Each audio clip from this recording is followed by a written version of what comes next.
Welcome to ఎస్టెన్ news. నేను స్వప్న. ఇక వివరాలకు వెళితే, ఉప్పల్ రహదారిపై ఘోర రోడ్డు ప్రమాదం. బైక్ ను ఢీకొట్టిన కారు. అక్కడికక్కడికే 2 మృతి, 1 ప్రాణాలతో బయటపడ్డారు. హైదరాబాద్ రామ్నగర్ లో నివసిస్తున్న గోదావరి కని ప్రాంతానికి చెందిన మర్రి ప్రశాంత్ మరియు శ్రావణి ప్రమాదంలో మరణించడం జరిగింది. ఉప్పల్ పోలీసులకు ఫిర్యాదు చేసిన మృతుల కుటుంబ సభ్యులు.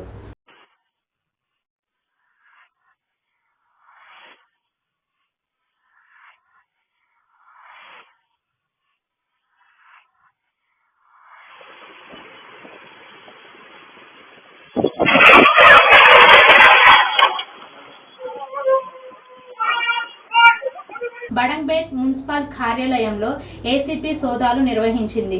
ACP Hyderabad range 2 DSP Gangasani Sridhar ఆధ్వర్యంలో మున్సిపల్ కార్యాలయంలో సర్ప్రైజ్ చెకింగ్ జరిగింది. శానిటేషన్, ఇంజనీరింగ్, టౌన్ ప్లానింగ్ విభాగాలపై దాడులు జరిపారు. ఏసీపీ అధికారులు కార్యాలయంలో సోదాలు చేపట్టారు.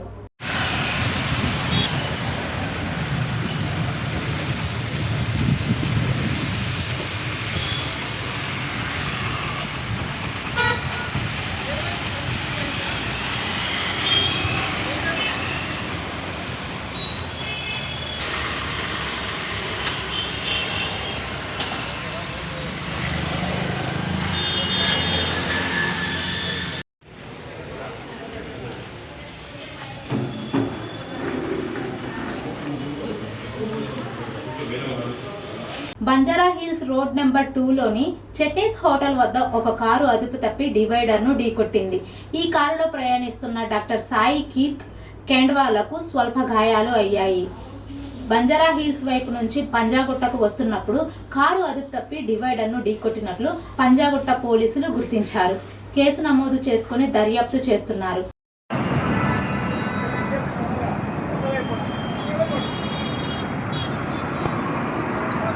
సర్పంచుల పెండింగ్ బిల్లులు తక్షణమే విడుదల చేయాలని డిమాండ్ చేస్తూ సర్పంచుల సంఘం అసెంబ్లీ ముట్టడికి పిలుపునిచ్చింది. ర్యాలీగా వచ్చిన మాజీ సర్పంచ్లను నాంపల్లి గాంధీ భవన్ వద్ద పోలీసులు అడ్డుకుని అరెస్టు చేశారు. తమ సొంత డబ్బులతో మాజీ సర్పంచులు గ్రామాలను అభివృద్ధి చేసిన నిధులను తక్షణమే మంజూరు చేయాలని JAC chairman Survi Yadaiah Goud demand చేశారు. కేంద్ర రాష్ట్ర ప్రభుత్వాల నుంచి గ్రామ పంచాయతీలకు వచ్చే నిధులు మాజీ సర్పంచులకు బిల్లులు చెల్లించే విధంగా పంచాయతీ సెక్రటరీలకు ఆదేశాలు ఇవ్వాలన్నారు.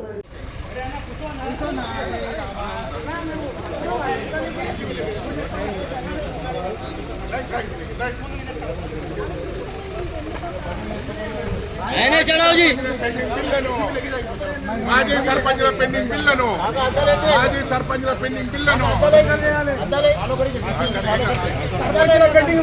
వెంటనే విడుదల చేయాలి.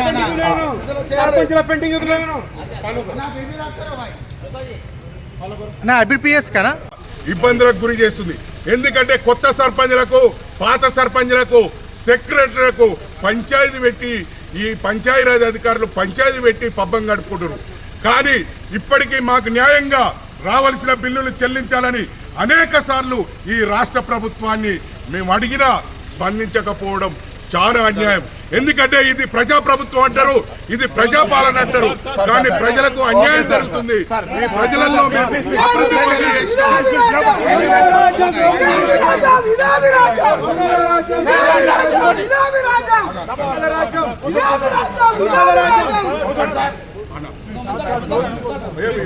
అన్న మేము ప్రభుత్వం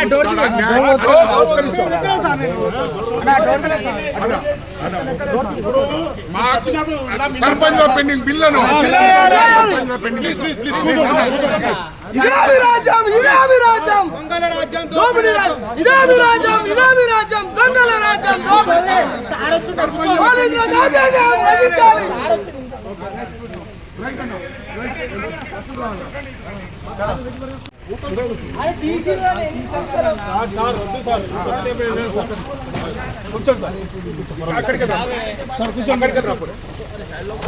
సర్పంచుల పెండింగ్ బిల్లును ఇదే విరాజం ప్రభుత్వం ఉండి వైఖరి, ప్రభుత్వం ఉండి వైఖరి, ప్రభుత్వం ఉండి వైఖరి, రాష్ట్ర ప్రభుత్వం ఉండి వైఖరి, మాజీ సర్పంచుల పెండింగ్ బిల్లును, పెండింగ్ బిల్లును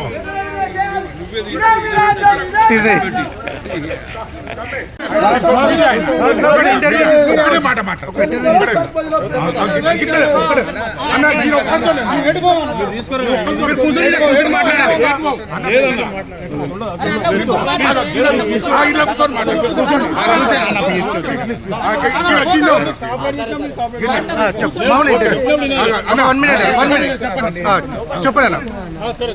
ఈ రోజు అసెంబ్లీ సమావేశాలు ఉన్నందువల్ల మా మాజీ సర్పంచుల పెండింగ్ బిల్లులు చెల్లించాలని ప్రభుత్వానికి హైవేపై రీల్స్ చేస్తూ ఓ యువకుడు చనిపోయిన ఘటన హర్యానాలోని చోటు చేసుకుంది.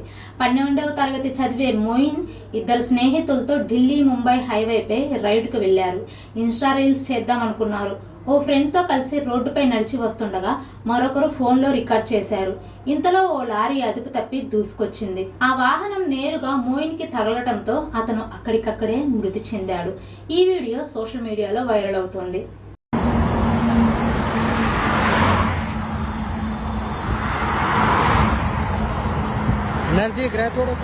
Jubilee hills road number 5 metro station సమీపంలో రాత్రి ప్రమాదం జరిగింది. అతి వేగంతో దూసుకొచ్చిన కారు అదుపు తప్పి రోడ్డు డివైడర్ను బలంగా ఢీకొట్టిందని స్థానికులు తెలిపారు. ప్రమాద తీవ్రతను ఆ కారు ఒక్కసారిగా గాలిలోకి ఎగిరి రోడ్డుకు అవతలి వైపు పడటమే కాకుండా అక్కడ పార్క్ చేసి ఉన్న ఇతర వాహనాలను కూడా బలంగా ఢీకొట్టింది. ఈ ఘటనలో వాహనాలు ధ్వంసమయ్యాయి. పోలీసులు దర్యాప్తు చేపట్టారు.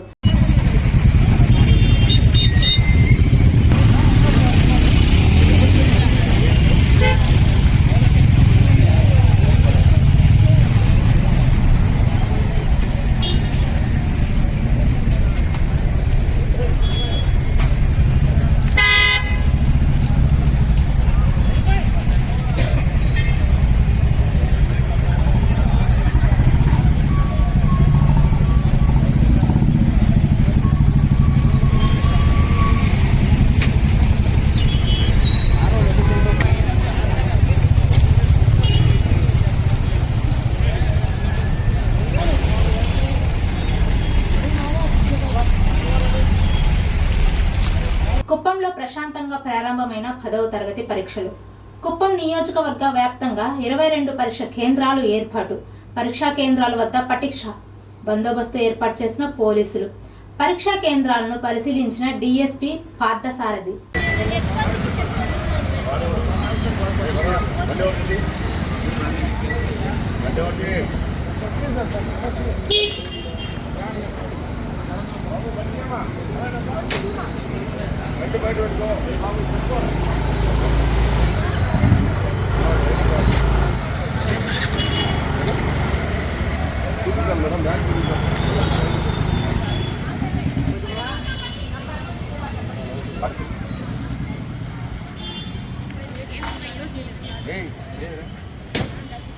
రెగ్యులరా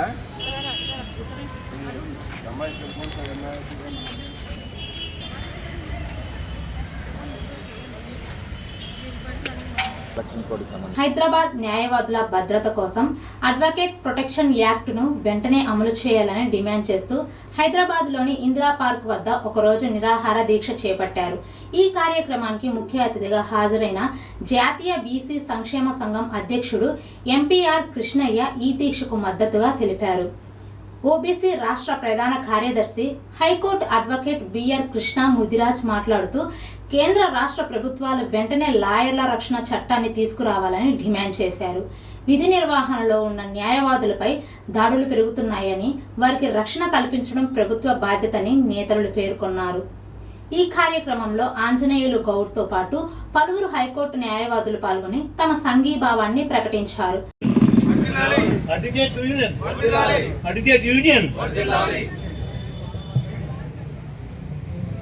గౌరవనీయులైన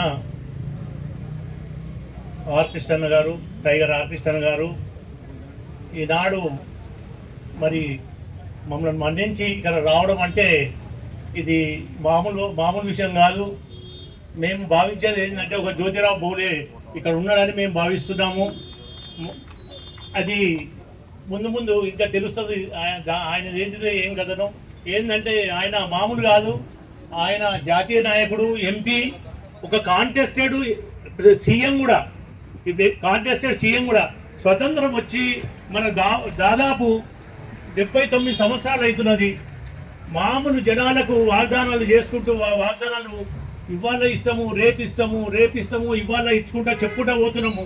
మాకు ఒకటే కంటి కనబడేది ఏంటంటే రేపు మళ్ళా మా గౌరవనీయులన్న ఆర్ కృష్ణన్న గారు సీఎం అయితేనే మాకు అడ్వకేట్ ప్రొటెక్షన్ యాక్ట్ వస్తుందని నేను భావిస్తున్నాను. అది కావాలని కూడా నేను ఆ ఈశ్వర్ని ప్రార్థిస్తున్నా. దాని తగ్గట్టు కూడా మనం అందరం కూడా యంగ్ అడ్వకేట్స్ కానీ, జూనియర్ అడ్వకేట్స్ కానీ, సీనియర్ అడ్వకేట్స్ కానీ, యావత్ తెలంగాణ మా కొలీగ్స్ కూడా నేను ప్రార్థన చేయడం ఏమనగా, విన్నవించుకోవడం ఏమనగా, అప్పీల్ చేయడం ఏమనగా, మనం తప్పకుండా మన జాతి నాయకులను తీసుకొస్తేనే అది తప్పకుండా మనకు న్యాయం జరుగుతుంది. వడ్డిస్తోడు మనోడు ఉంటే లడ్డు ఈ మూలకి ఎక్కడ ఉన్నా కూడా లడ్డు వస్తుందని ఒక సామెత ఉన్నది. కాబట్టి మరి ఈనాడు మరి ఎన్నో వాగ్దానాలు చేశారు. గత ప్రభుత్వాలు చేశారు, అంతకుముందు చేశారు, ఇప్పుడు కూడా చేశాయి. మరి అడ్వకేట్ ప్రొటెక్షన్, చిన్న అడ్వకేట్ ప్రొటెక్షన్ వామన్ రావు దంపతులు అది ఎంత క్రూరంగా ఒక రోడ్డు పైన ఒక్కనే కాకుండా దంపతులు కూడా మరి పట్ట పగలు అది చాకులతోటి గొడ్డలతోటి నరకడం జరిగింది. అది ఎంత క్రూరము, ఎంత అది క్రూరల్. అంత పెద్ద ఎగ్జాంపుల్ వేరే స్టేట్లు తీసుకొని అక్కడ ప్రయత్నాలు చేస్తున్నాయి. మన ఇక్కడ మన తెలంగాణ లోపల అలాంటి ఒక సోయి లేదు, అలాంటి ఒక రీతి లేదు. ఏమి సారీ, అది మాకు తెలంగాణ ఏంటంటే బాధతోటి చెప్పడం జరుగుతున్నది. ఎందుకనగా మన తప్పకుండా ఈ ఏదైతే రావాలి. ఇప్పుడు ఇండియా లోపల ఒక రాజస్థాన్ లోపల వచ్చేది ఇదే వామన్ రావు. ఈ వామన్ రావు ఎగ్జాంపుల్ తీసుకొని మరి అక్కడ మరి అడ్వకేట్ ప్రొటెక్షన్ రాజస్థాన్ లో ఇచ్చారు. మరి ఇక్కడ ఏమి డిఫరెన్స్ చేస్తున్నది? అక్కడికన్నా ఇక్కడ హత్యలు ఎక్కువ జరుగుతున్నాయి, అబ్యూజింగ్ ఎక్కువ జరుగుతున్నాయి, బీటింగ్ ఎక్కువ జరుగుతూ ఉన్నాయి, అడ్వకేట్ల మీద కిడ్నీకి ఎక్కువ జరుగుతూ ఉన్నాయి. మరి ఇలాంటిది మరి ప్రభుత్వాల కళ్ళబడతలేదా అని నేను ప్రభుత్వానికి విన్నవించుకుంటున్నా. మా అడ్వకేట్లు మేము డిమాండ్ కూడా చేస్తున్నాం. ఇన్ని హత్యలు చేస్తుంటే, ఇన్ని ప్రోరాలు జరుగుతుంటే అడ్వకేట్ల పైన, అడ్వకేట్లకు ఇచ్చేది మామూలు క్లయింట్లకు ఇచ్చేది, అడ్వకేట్కు బెయిల్ ఇచ్చేది మేమే, ఎమ్మెల్యేలకు ఇచ్చేది బెయిల్ మేమే, రేపు మినిస్టర్లకు ఇచ్చేది బెయిల్ మేమే, ఒక రేపు సీఎం అదే సీఎంలు వస్తే బెయిల్ ఇచ్చేది మేమే, పిఎం గారికి ఇచ్చేది బెయిల్ ఇచ్చేది మేమే. మళ్ళీ ఇలాంటి ప్రాధాన్యత గల ప్రొఫెషన్ మేము కాన్స్టిట్యూషన్ గా మరి మేము నా మెడకేసుకొని మేము సొసైటీ లోపల సమాజాన్ని రక్షిస్తున్నాము. కానీ సమాజం లోపల మరి ఎక్కడ కూడా ఆ యొక్క స్పందన, ఆ యొక్క రెస్పాన్స్ లేదు. ఇది ప్రభుత్వాలు తీసుకోవాలి. ఎట్లా ఆర్గ్యుమెంట్ చేస్తూ ఉంటాము. ఈ రోజుల్లో ఆర్గ్యుమెంట్ చాలా గగనంతో కూడుకున్నాయి. ఏదైనా ఒక ల్యాండ్ తీసుకున్నాం అనుకో, అది ఒక 100 కోట్ల ల్యాండ్, 100 కోట్ల ప్రాపర్టీ ఉంటే 100 కోట్ల ప్రాపర్టీని దాన్ని వేస్తే అక్కడ రౌడీ చీటర్లు వచ్చి కూర్చుంటారు. కోట్ల ప్రిమిసెస్ వస్తాయి, కోట్ల ప్రిమిసెస్ లో ఇంటర్ అవుతారు. ఎట్లా ఆర్గ్యుమెంట్ చేస్తాం? మనసారి ఒక అడ్వకేట్ కు ఒక ప్రొటెక్షన్ లేకపోతే వాడు హార్ట్ఫుల్ గా ఎట్లా చేయగలుగుతాడు? వాడు కోట్ల వచ్చి ఒక రకంగా చూసి ఒక రకంగా రిటర్న్ థర్డ్ పర్సన్ తో రిటర్న్ ఇస్తే ఏ విధంగా న్యాయం జరుగుతూ ఉంటది? ఇది గవర్నమెంట్ తెలుసుకోవాలి. న్యాయంగా తెలంగాణ లోపల సరైన న్యాయం జరగాలంటే అడ్వకేట్లకు చాలా అత్యవసరము అడ్వకేట్ ప్రొటెక్షన్ యాక్ట్. కాబట్టి ఇది నేను మీ గవర్నమెంట్ కానీ గౌరవనీయులైన రేవంత్ రెడ్డి గారు కూడా నేను విన్నవించుకుంటున్నాను. యాజ్ పాసిబుల్ మీరు మా అడ్వకేట్లు మరి కన్ను తెరవకముందే మీరు అడ్వకేట్ ప్రొటెక్షన్ యాక్ట్ చేయాలని నేను కోరుకుంటున్నా. ఎందుకంటే మా అడ్వకేట్ కీలక పాత్ర చాలా. తెలంగాణ వచ్చిందంటే మాది కీలక పాత్ర, అడ్వకేట్ల కీలక పాత్ర. ఏదైనా కూడా మా వకాలత్ లేని సమాజంలో అది సరిగ్గా నడవది. మా అన్న కూడా మా కీలకమైన వకాలత్ ఆ తెలంగాణ రావడానికి కారణం అందరికీ తెలుసు. అది కాబట్టి ఈ చిన్న దాని గురించి అడ్వకేట్ ప్రొటెక్షన్ కు దీనికి గవర్నమెంట్ నేను అర్థం చేసుకోవాలని అనుకుంటున్నాను. నేను ఒకరు అర్థం చేసుకోవాలని నేను చెప్తున్నా. దీనికి ఫైనాన్స్ తో కూడుకున్నది ఏం లేదు, లక్షల కోట్ల డబ్బులతో కూడుకున్నది ఏం లేదు. కేవలం అడ్వకేట్ ప్రొటెక్షన్ యాక్ట్ అంటే మేము ఆర్ట్ఫుల్గా మేము మనసారా మేము ఆర్గ్యుమెంట్ చేయడానికి అవకాశాలు ఉంటాయి. మాకు సెక్యూరిటీ కావాలి, మా ఫ్యామిలీకి సెక్యూరిటీ కావాలి, మాకు ఇతర మా ప్రాపర్టీ పైన సెక్యూరిటీ కావాలి. అలాంటి సెక్యూరిటీ మాకు ఇస్తే మేము తప్పకుండా ఆర్ట్ఫుల్గా మేము ఆర్గ్యుమెంట్ చేస్తాం. మా డ్యూటీ మా ప్రొఫెషనే చాలా డిగ్నిఫైడ్ ప్రొఫెషన్. కానీ డిగ్నిఫైడ్ ప్రొఫెషన్ కు దీనికి ప్రొటెక్షన్ లేదు. ఈ ప్రొటెక్షన్ ఏదైనా కూడా మీ సొసైటీ లోపల ప్రతి ఒక్కటి మ్యూచువల్ గా ప్రతి ఒక్కటి మామూలుగా మ్యూచువల్ గా కానీ వాలంటరీ కానీ ఏ అథారిటీ అయినా కూడా అది సాల్వ్ కాదు. ఆ సాల్వ్ కాందే లిటిగేషన్ కోర్టులకు వస్తాయి. ఆ లిటిగేషన్ మేము ఫైల్ చేస్తాం. మరి ఆ ఫైల్ చేయాలంట అంటే మరి మాకు కూడా ప్రొటెక్షన్ కావాలి కదా. ఇది గవర్నమెంట్ తెలుసుకోవాలి. ఇది గవర్నమెంట్ తెలుసుకోవడం రోజులు ఇది మన తెలంగాణ లోపల సరైన న్యాయం జరగదని నాకు అమూల్యమైంది. కాబట్టి నేను ఇంకొక విషయం నేను చెప్పడం ఏంటిదంటే ఇప్పుడు మనకు కాంగ్రెస్ వాళ్ళు మరి కాంగ్రెస్ పాలన లోపల కాంగ్రెస్ మలక్పేట్ ఎక్సైజ్ స్టేషన్ పరిధిలోని సంతోష్ నగర్ లో ఎస్టీఎఫ్ అధికారులు దాడులు నిర్వహించారు. 359 గంజాయి ప్యాకెట్లను స్వాధీనం చేసుకున్నారు. వీటి మొత్తం బరువు 2.44 కేజీలుగా గుర్తించారు. ఒక్క ప్యాకెట్లో 6-7 గ్రాముల గంజాయి ఉన్నట్లు అధికారులు తెలిపారు. ఈ ఘటనలో సయ్యద్ మన్నన్ అరెస్టు చేయగా అక్రూర్ ఖాన్ పై కూడా కేసు నమోదు చేశారు. స్వాధీనం చేసుకున్న గంజాయిని ఆదివారం మలక్పేట్ ఎక్సైజ్ స్టేషన్ కు అప్పగించారు.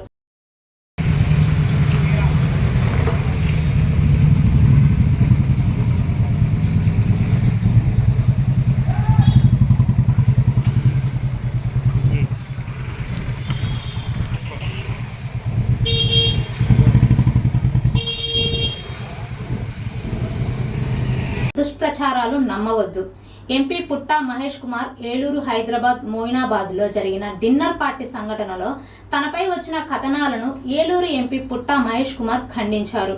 పోలీసు విచారణ ముగించుకొని హైదరాబాద్ లోని తన నివాసానికి చేరుకున్న ఎంపీ మీడియాకు వీడియో ద్వారా ఒక ప్రకటన విడుదల చేశారు. తాను ఎలాంటి వ్యక్తినో 2 ఏళ్లుగా ఏలూరు ప్రజలు, పార్టీ నేతలు, కార్యకర్తలు అందరికీ తెలుసన్నారు. తనకు ఎటువంటి దురలవాట్లు లేవని, ఏ తప్పు చేయలేదని, కేవలం ఒక స్నేహితుడు పిలిస్తే కలవటానికి మాత్రమే మోయినాబాద్ వెళ్ళానని, కలిసి వచ్చే సమయంలో జరిగిన కొన్ని సంఘటనలపై మీడియాలో రకరకాల కథనాలు వచ్చాయని, వాటిని ఎవరు నమ్మవద్దని, పోలీసులు విచారణకు సహకరిస్తానని, పూర్తి వివరాలతో త్వరలో ప్రజల ముందుకు వస్తానని ఎంపీ తన ప్రకటనలో తెలిపారు. అందరికీ కూడా నమస్కారాలు. ఏలూరు ప్రజలకి అలాగే ఆంధ్రప్రదేశ్ ప్రజలకి అందరికి కూడా నమస్కారాలు. ఇవాళ నేను ఎక్కడ కానీ తప్పు చేయలేదు. మీ అందరికీ నేను చెప్పుకోవాల్సిన అవసరం ఉంది. అలాగే నిన్న ఎన్నో రోజుల నుంచి అక్కడ ఉండే పర్సన్స్ నన్ను కలవడానికి వాళ్ళందరూ రిక్వెస్ట్ చేయడం వల్ల నాకు నిన్న కుదరడం వల్ల వాళ్ళ డిన్నర్కి వెళ్ళడం జరిగింది. ఆ డిన్నర్లో ఎక్కడ కానీ నేను తప్పు చేయలేదు. మీ అందరికీ కూడా మళ్ళీ తెలుపుకుంటున్నా, ఎప్పుడు కూడా ఏలూరు ప్రజలు నా మీద పెట్టుకున్న నమ్మకంని ఎప్పుడు కూడా ఉమ్ము చేయను, ఎప్పుడు కూడా తప్పు చేయనని మీ అందరికీ తెలుపుతూ, అలాగే మీడియాలో వచ్చే కథనాలు, అలాగే సోషల్ మీడియాలో వచ్చే కథనాలు ఏవి కూడా నమ్మొద్దండి. ఎప్పుడు కూడా నేను నిజాలే చెప్తాను, అబద్ధాలు చెప్పనని మీ అందరికీ తెలుపుకుంటూ అందరికి కూడా నమస్కారాలు, ధన్యవాదాలు. ఇవి ఇవాల్టి వార్తలు. మరికొన్ని వార్తల కోసం చూస్తూనే ఉండండి ఎస్టెన్ న్యూస్, మన కోసం మన ఛానల్.